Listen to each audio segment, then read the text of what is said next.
In this video, I'm going to show you how to add a job to a customer in QuickBooks Online. Now, first you want to go to the left here, hover over All Apps, you want to hover over Customer Hub, and you want to click on Customers and Leads. Now, when you're in here, you want to click on New Customer here in the top right, and then whenever you do this, you basically have to enter the name for the job in the Display Name field, okay? So this is over here, it says Customer Display Name. This is where you basically have to enter the name for the job. So this could be, for example, I'm going to do Amy's kitchen project, okay, or just Amy kitchen project. Okay, we're just going to put it like this. Of course, you can do it whatever you want. That's just going to be an example we are going to use over here.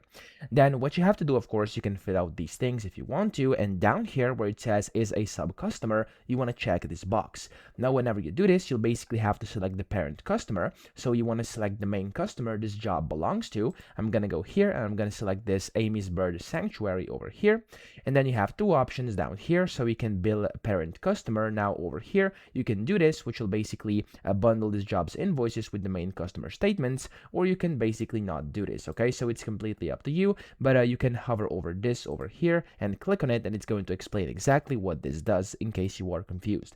Now of course, whenever you do that, you can fill out all the other information, then just click on the save button over here, and that's going to save it for you. Okay, so I hope this video helped you out. If it did, please subscribe to the channel and help me out as well.